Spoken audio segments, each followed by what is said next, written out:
Bom, para mim hoje é um dia especial. Nós viemos aqui, a convite do nosso companheiro Donai, conversar com o Márcio França, vice-governador, nosso vice-governador do estado. Como vai? Tudo bem? Tudo bem, tudo certo. Bom, Márcio França, oficial de justiça e advogado, 2 vezes vereador, 2 vezes deputado, prefeito também. Queria que você contasse para a gente um pouco por que você decidiu ser político, que é muito importante. Bem, Sandra, os amigos, Donai, eu acho que eu decidi por vocação, porque eu venho de uma família só de médicos. Meu pai era médico, meus irmãos são médicos, meu avô era médico, e eu era muito jovem quando eu decidi ser político. E como todo mundo, na casa da gente, quando você fala que vai ser político, a pessoa, eu me lembro que meu pai falou, você não vai se meter nisso, que aqui em casa todo mundo é honesto. As pessoas têm a associação de que político não é honesto, né? E, enfim, aí eu fui fazer faculdade, na época eu disse para ele, não pai, eu vou fazer diplomacia, porque diplomacia ele aceitava, era uma política de alto nível, assim, né? Então fui fazer a faculdade de Direito e Línguas para poder justamente me preparar para a diplomacia, para o Instituto Rio Branco. Quando eu fiz o vestibular na Católica em Santos, aí eu entrei na comissão de trote, logo de cara. Depois diretório acadêmico, atlética, depois diretório acadêmico, aí movimento estudantil, centro estudantes de Santos. Aí o movimento estudantil me levou para o mundo eleitoral, né? Disputei a primeira eleição de vereador, ganhei, já pelo PSB. Éramos só 6 vereadores no estado de São Paulo todo do partido, um partido muito pequeno em São Paulo. Criei uma relação, fui reeleito e aí, enfim, uma carreira que depois veio à prefeitura. Na reeleição da prefeitura de São Vicente, que é uma cidade com muitos problemas, uma cidade grande, muita dificuldade financeira, o menor orçamento per capita do estado de São Paulo. Houve uma votação meio consagradora, quando eu tive 93% dos votos na reeleição. E até hoje ninguém nunca bateu esse recorde do prefeito mais votado do Brasil em cidades grandes, né? E isso foi a capa de revistas brasileiras e chamou a atenção. Várias urnas, eu tive 100% dos votos, então chamou a atenção. E aí criou um certo destaque.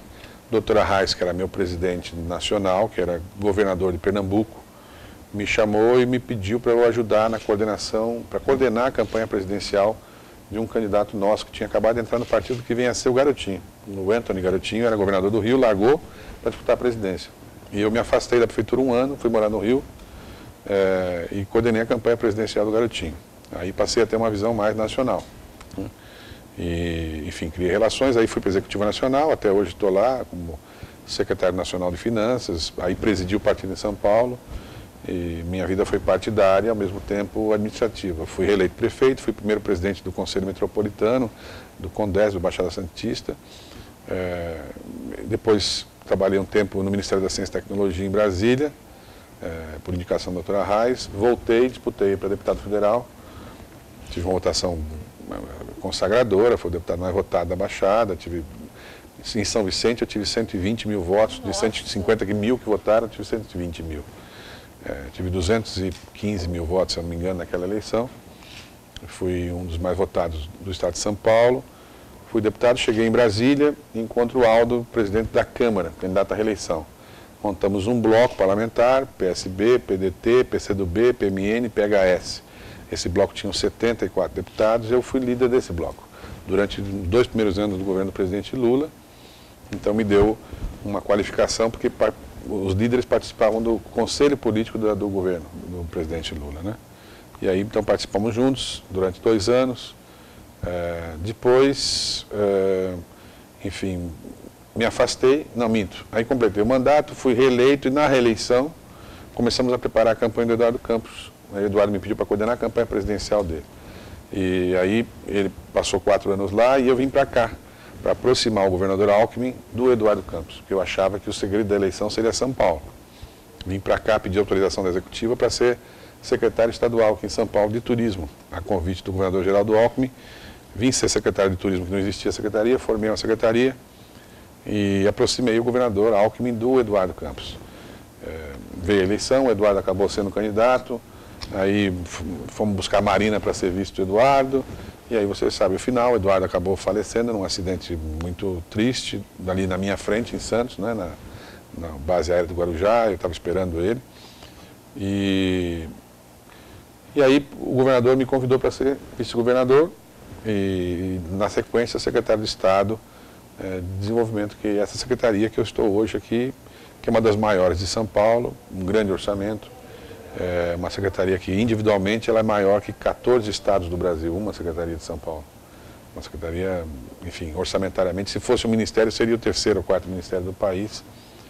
E é um desafio, mas para quem gosta de política é gostoso, é um desafio administrativo, né?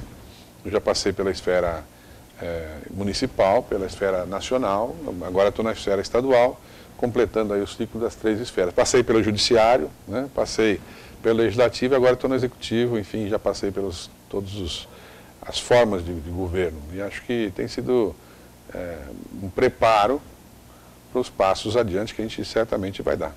São Vicente, o que você encontrou e como você deixou? São Vicente, como eu disse, é a cidade mais antiga do Brasil, uma cidade de 1532, né?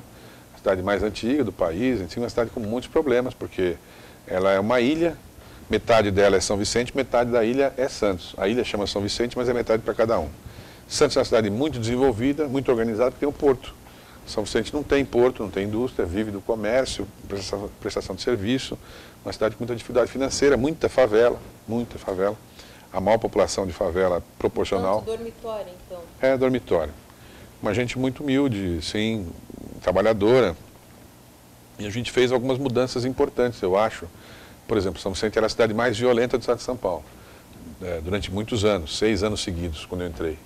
Nós implantamos um programa que deu um grande resultado, São Vicente não ficou nem entre as 100 primeiras violentas, né? Programa de alistamento civil para jovens de 18 anos.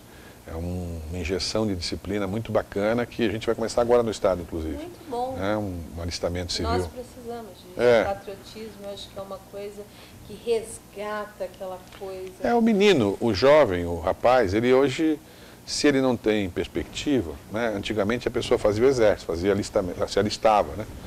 No meu tempo, as pessoas procuravam para a gente, as mães, olha, dá para você conseguir tirar meu filho do alistamento, para ele não servir? Hoje as pessoas pedem para servir, olha, dá para colocar meu filho para servir? Eu adoraria, eu tenho 4, queria que meus 2 servissem, porque você é uma injeção de disciplina, mas assim, não tem mais vaga, porque não tem, as Forças Armadas não têm recurso, então não tem mais vaga. E o alistamento civil é previsto na Constituição, só que ninguém nunca se ligou muito nesse assunto. Eu fui buscar uma tese, levantamos a tese, eu sou professor de Direito Administrativo, essa tese a gente implantou nas disposições transitórias, teve um pau danado, porque briga judicial, Ministério Público, ação judicial e tal, nós fomos ganhar no Supremo essa possibilidade de fazer uma bolsa específica para alistamento civil. É um programa que inclui todos os jovens de 18 anos em situação vulnerável, traz para a prefeitura, todos, né? No nosso caso, 800 na cidade. No estado de São Paulo, poderá chegar a 80 mil. Na verdade, você se torna um concorrente bom, saudável, claro, para o tráfico. Essa é a lógica. O tráfico, na verdade, é quem pega essas pessoas. Essa é a lógica. Você tira da mão do tráfico. A lógica é empoderar a pessoa que não tem condição. O menino jovem, de 18 anos, que acabou de ter 18 anos, ele que chega na casa dele, o pai está preso, a mãe não tem problema, o pai bebe, ou não tem pai, não tem comida. Enfim, aí assim, ele não enxerga a chance. Perspectiva. Quando a gente dá para ele a chance, ele se agarra nessa chance de maneira muito linda e é uma reviravolta por completo, porque ele passa a ser, cada 30 rapazes tem um tutor, que é sempre um sargento da Polícia Militar, que a gente remunera numa operação delegada, naquele tempo já eu inventei isso, antes de existir ainda no governo do estado, e os meninos passam a andar na rua com rádio de comunicação, eles não têm nenhuma função de segurança. A função deles é de orientação municipal, mas acaba servindo uma sensação de segurança, porque são muitos. Começa a andar bem vestido, começa claro, a estar fardados, cortadinho. Com um telefone na mão, com um rádio de comunicação, e estão preparados para qualquer emergência. Um acidente, atravessar a rua, orientar as pessoas. E como eles são muitos, para você ter uma ideia, uma cidade como São Vicente tem 300 e poucos policiais militares, tem 300 e poucos guardas municipais, são 600. Só que eles trabalham em turno, 12 por 36. Então, na rua mesmo, se você for lá 4 da tarde, tem 50, 100 pessoas na rua. E a gente entrava com 800 rapazes. Então, isso cria uma sensação na cidade de segurança, né? A população também fica com essa sensação. Mas mais do que isso, é o menino se sentir empoderado. Então, a moça que não queria namorar com ele, que a mãe não deixava, agora quer que namore com ele. Ele tem perspectiva de futuro. na rua que ele andava, que ninguém queria que ele ficasse perto, agora todo mundo quer ele perto, porque ele é a pessoa que é a autoridade, ele se sente uma autoridade, então ele se sente parte de um todo, né? Isso empodera, né? Participa e ele é forte. Positivo. Quando lançavam uma empresa nova chegava na cidade, publicava no jornal, quero alguém com experiência em polícia militar, guarda civil ou GEPOM. Quer dizer, o GEPOM passou a ser GEPOM é uma sigla, né? Jovem no Exercício do Programa de Orientação Municipal. Disputou vários prêmios em Brasília. Chega aqui no estado? No segundo semestre nós vamos começar. Zona Sul de São Paulo, vamos começar por lá, um pedaço, né? Vamos começar esse ano experimental, né? Vamos começar com 2.000 jovens. Mas a ideia é fazer o ano que vem 10.000 jovens, depois 20.000 jovens, 40.000 jovens, 80.000 jovens, né? E essa pessoa ela pode ser depois bombeiro civil, ela pode ser desenvolver diversas atividades. Ele fica conosco durante um ano. Ele é obrigado a estudar e obrigado a fazer um curso técnico ao longo desse um ano. Trabalha 4 horas por dia, fardado, vai e volta na bicicleta que nós damos para ele, um veículo, fazemos carga da bicicleta e depois ele tem a obrigação de poder, ao longo desse um ano, estudar e fazer essas 4 horas. E é remunerado proporcionalmente com um salário mínimo equivalente, né? Então, é uma mudança radical. Mas é só para dar um exemplo de um programa que deu certo, né? Entre outros, o que levou a essa reeleição tão alta de mais de 90% dos votos, o que ninguém nunca bateu, esse recorde, enfim. E aí teve o destaque, né? Que acabou criando uma outra relação. E, paralelamente a isso, o mundo partidário, que sempre foi do PSB, e acabei ajudando a construir um partido grande em São Paulo e no Brasil. Bom, agora vamos falar. Queria que você falasse para mim, a sua secretaria, uma secretaria que tem a junta que você está à frente, tem a junta, tem o Centro Paula Souza, tem o Banco de Desenvolvimento. Queria que você contasse um pouquinho para a gente o que você tem feito por lá, que é muito importante. A Secretaria de Desenvolvimento ela é uma secretaria de articulação. Tem as grandes universidades, USP, Unicamp, Unesp, a Paula Souza. Esse sistema aqui, essas 3 universidades mais a Paula Souza, formam 430.000 alunos em rede pública e gratuita. Para vocês terem uma ideia, esse é o maior sistema de ensino público universitário gratuito do mundo, né? Não há, nem na China, nada tão grande que seja gratuito, né? Público e gratuito. Depois tem o IPT, que é uma instituição de mais de 100 anos, né? Aí tem o IPEM, que é uma instituição super importante, que só mexe com energia nuclear, que é uma autarquia, onde tudo que você ouve falar de avanço para a medicina nuclear, PET scan, exames, tudo sai de lá. Todas as cápsulas do Brasil inteiro são produzidas no IPEM, em São Paulo. Aí tem a Junta Comercial, como você falou, tem a Invest São Paulo, que é uma OS que traz novas empresas para se instalar em São Paulo. Tem o Desenvolve São Paulo, que é um banco de fomento, que eu presido o conselho, na verdade, da Desenvolve São Paulo. A Sutaco, que é uma superintendência só específica para lidar com os artesãos do estado de São Paulo, que são 80.000 cadastrados, pessoas que dependem da Sutaco para emitir a nota fiscal dos seus serviços quando eles prestam. O que mais? Enfim, são várias estatais, portanto, que são articuladas por a FAPESP, que é a Fundação de Amparo à Pesquisa, que é a maior fundação de amparo à pesquisa da América Latina, 1 bilhão e 300 milhões de orçamento, 1% de todo o ICMS daquilo que você consome vai direto para a FAPESP, por isso que São Paulo é responsável por 72% de toda a pesquisa que existe no Brasil, aqui em São Paulo. E é bonito você conviver. Por mais que eu tivesse uma convivência com a política, eu não conhecia assim, todo o Estado. Quando você começa a conhecer o Estado, essa parte do desenvolvimento, da pesquisa, você entende por que aqui é diferente. Por que São Paulo é tão diferente dos outros estados do Brasil, né? São Paulo, se fosse um país, estaria entre os 15 maiores países do mundo. O PIB de São Paulo, isoladamente, é o dobro da Argentina, portanto é disparado o segundo PIB da América, sem ser o do Brasil, é o de São Paulo. São Paulo é um estado exemplar. A gente às vezes não presta atenção, porque como a gente vive aqui dentro, aquela história de casa de ferreiro, espeta de pau. Mas São Paulo é um negócio de respeito, assim, muito institucional. Além da estrutura física, estrada, rodovia, porto, aeroporto, enfim, que vocês todos já conhecem, tem uma estrutura técnica e tecnológica, como eu falei, universidades, fundação de pesquisa, laboratórios, institutos de pesquisa, uma estrutura grande, mas tem principalmente uma governança tranquila. A governança reta, equilibrada, que o governador Alckmin conseguiu produzir ao longo desses últimos... Ele é governador pela 4ª vez, né? Então é alguém que já impôs o seu jeito no Estado, é muito institucional. Então aqui, por exemplo, nós estamos numa crise brasileira. Você deve ter ouvido falar que alguns estados importantes estão sem pagar salário, saúde está pendurando o 13º, vários parcelaram o 13º. Eu não estou falando de estado pequeno, estou falando do Rio Grande do Sul, Rio de Janeiro, Minas Gerais. Em São Paulo, isso não existe essa hipótese, ninguém nem pensa nessa possibilidade. As pessoas vão brigar por reajuste e tal, porque São Paulo é reto, é equilibrado, é o jeito do próprio governador. É uma pessoa extremamente trabalhadora, conhece bastante São Paulo, conhece muito do governo, né? Com ele não tem surpresa. Bom, vamos aproveitar e vamos fazer a próxima pergunta. Me conta como é que tem sido, porque assim, para vocês terem uma ideia, nós estamos aqui embaixo do andar do governador. Ele está aqui em cima. Como tem sido a convivência com Geraldo Alckmin? Eu não conhecia bem o governador, né? Eu conhecia muito o Mário Covas, que me ajudou muito, enfim, mesmo sendo de outro partido. O Covas é de Santos e gostava muito de mim. Quando eu fui prefeito, me ajudou bastante.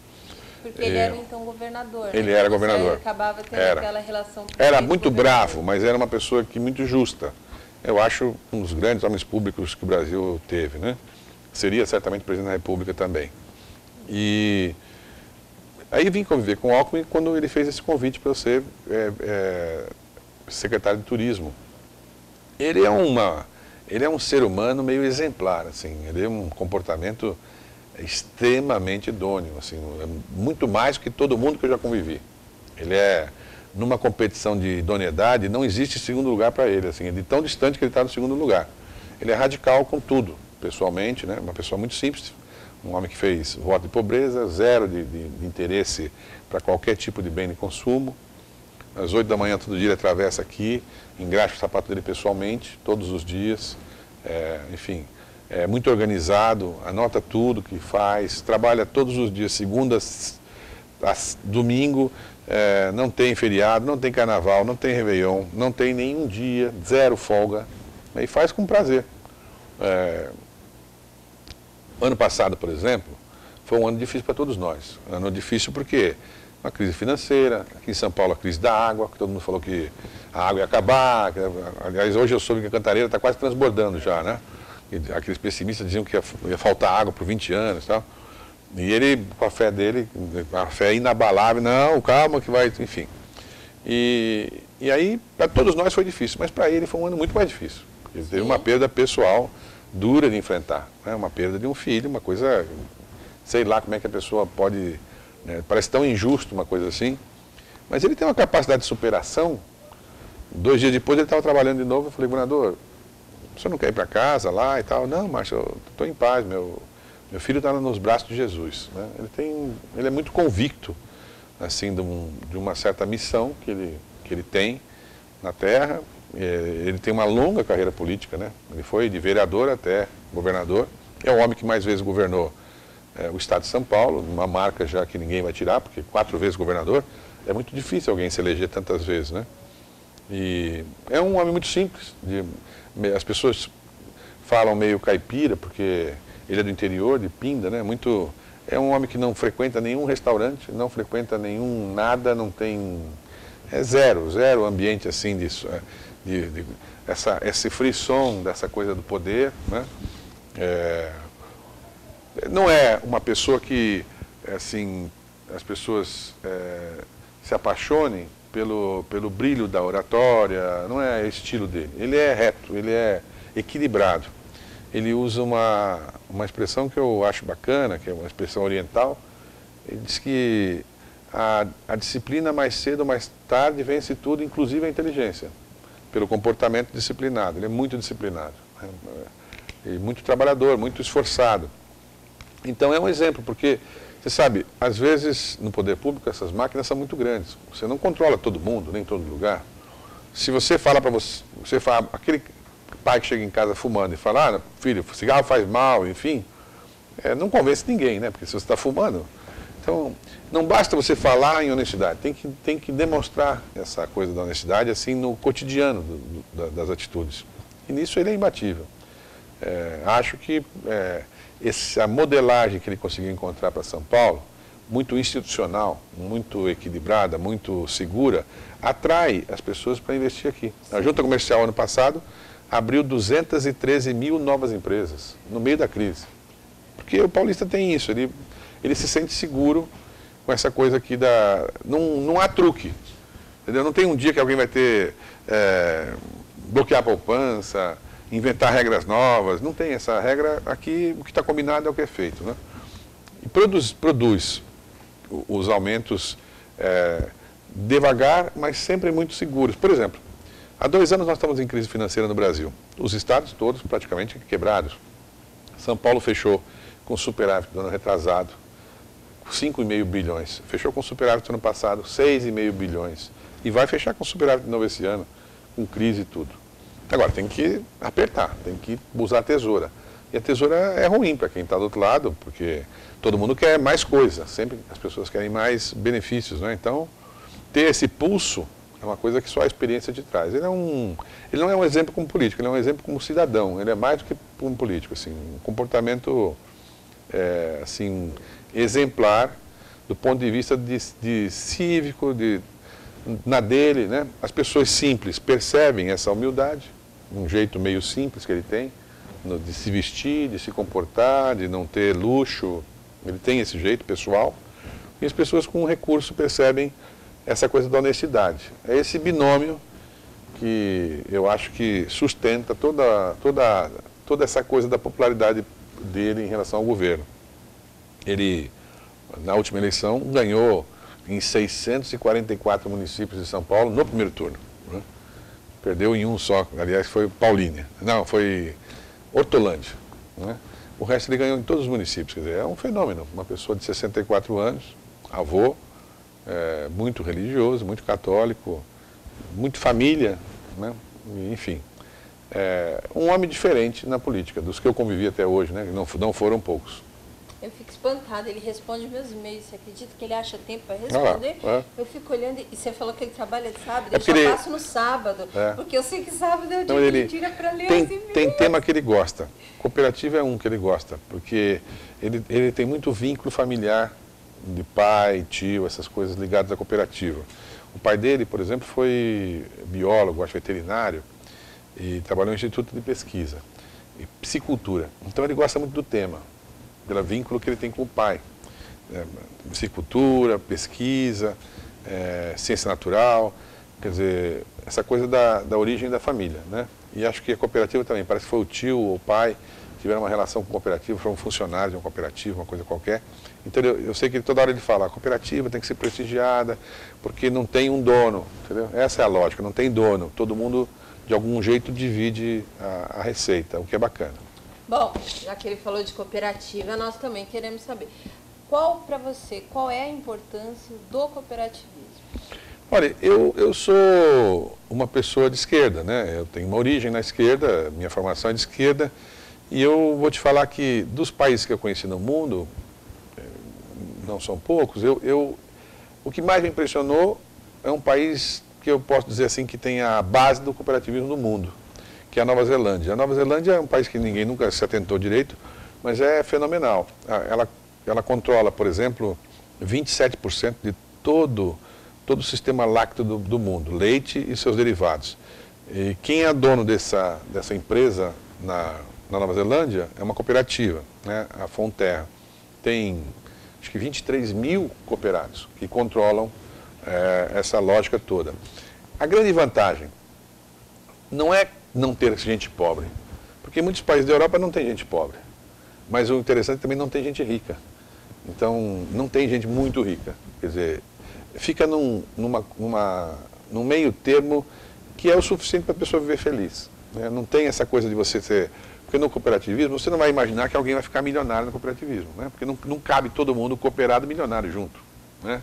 Mas cabe todo mundo vivendo muito bem e não tendo ninguém pobre. Então, esse convívio do meio termo para cima é o convívio que todo mundo procura. A gente busca a vida inteira que as pessoas tenham oportunidades iguais. essa é a busca da minha vida, é buscar que as pessoas tenham oportunidades iguais. Ninguém vai ser igual sempre, porque uns vão ser mais aplicados, mais estudiosos, mais esforçados, mas tem que garantir a todos as oportunidades. E o cooperativismo permite isso, porque a pessoa se sente dona, se sente, se ela tiver, se envolver, ela é dona mesmo. Então, você sentir de perto que não tem alguém com mais vantagem que você. Porque numa empresa, claro, a gente vive num sistema capitalista e a lógica é assim. Você tem uma empresa, você tem um patrão e tem empregado. Não é ruim isso, é uma relação. Mas a relação é que o empregado sempre acha que o padrão está explorando de alguma forma, que está ganhando mais vantagem. Ele não consegue enxergar que a relação, que um depende do outro também. Né? Que um empresta o trabalho e outro empresta o capital. Mas no cooperativismo não. Você deixa de ter a relação patrão e empregado e passa a ter uma lógica de todo mundo junto, é patrão e é empregado. É uma relação diferente, né? A gente, no Brasil, tem muito para ampliar nessa área. Alguns estados conseguiram evoluir mais. Santa Catarina, que o governador fala sempre, elogia, por conta das cooperativas agrícolas e pecuárias, especialmente do frango. E aqui no Brasil, no estado de São Paulo, tem muito de frango também, carne, que hoje já é a segunda fonte de economia do estado de São Paulo, de exportação é frango. Aliás, ele ajudou muito com alguns programas nossos aqui do estado de São Paulo, pela Desenvolve São Paulo. Então, é uma fórmula de futuro, do ponto de vista de você encontrar equilíbrio social e econômico. Então, a gente vê com muito bons olhos, incentiva que surja. É preciso tomar um cuidado, porque como tudo na vida, você cria uma regra pensando no ideal.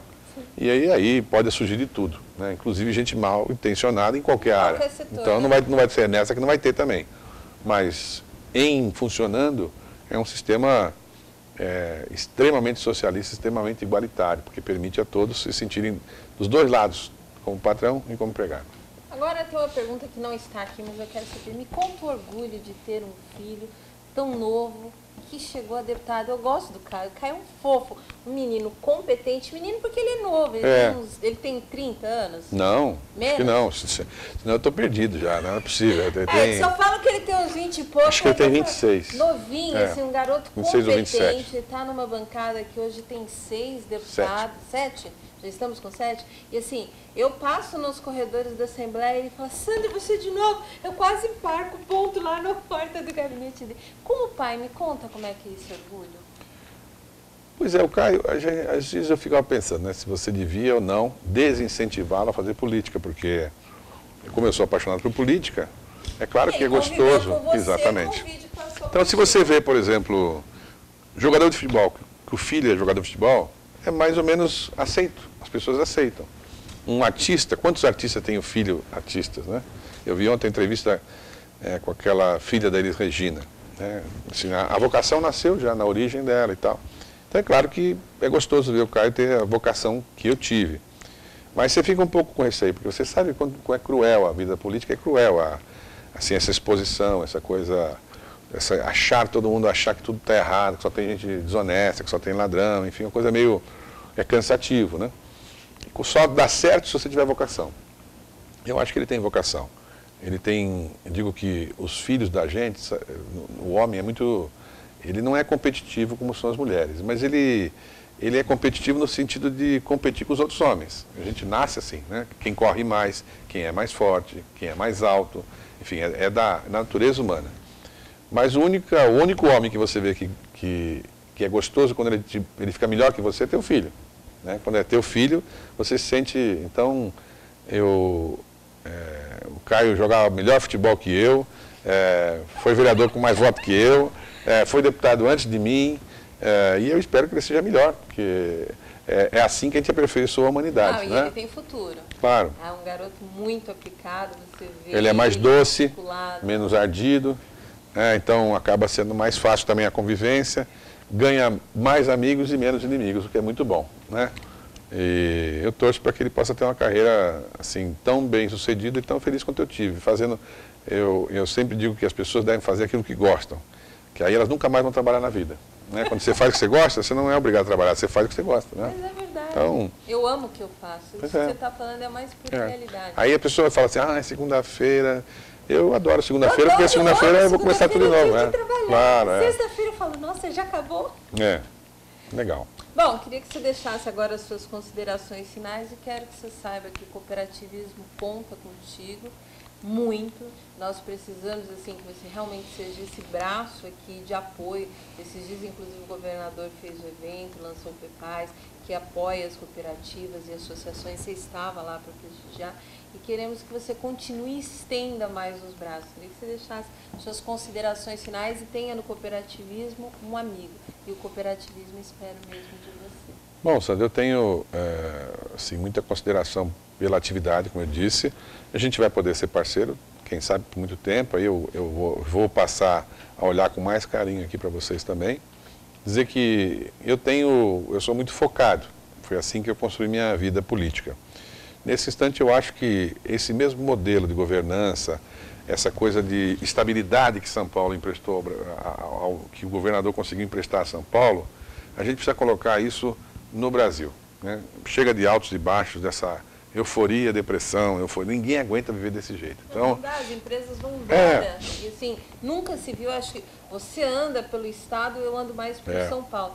A quantidade de placas de aluguel chega a ser assustadora. Por isso que eu digo que nós vamos preparar para que o governador tenha a chance de poder fazer o movimento mais importante da vida dele e para o Brasil também, de ter essa mesma modelagem, esse mesmo formato institucional de São Paulo, que acabou dando certo num estado tão difícil de governar como São Paulo, e tão importante, em todo o Brasil. Acho que é a nossa principal tarefa. Nós vamos ganhar bons aliados. Acho que o Brasil passa por uma transição, mas do ponto de vista nacional, quando você soma as qualidades, está sendo traçado um perfil de um terno em Brasília, né, para alguém comandar o país, cujo perfil, na minha visão, tem muito a ver com a cara dele. Essa coisa do institucional, do que é certo, do que é lei, não tergiversa, não escapa da regra. A regra é essa, eu cumpro por essa regra, né? Esse modelo talvez seja bom didaticamente para as pessoas, porque hoje quando você liga a televisão e vê aqueles escândalos, como é que você vai convencer uma criança, um jovem, que tem que fazer o certo, mas está todo mundo fazendo errado, ele vê na televisão que está tudo errado, confusão, rolo.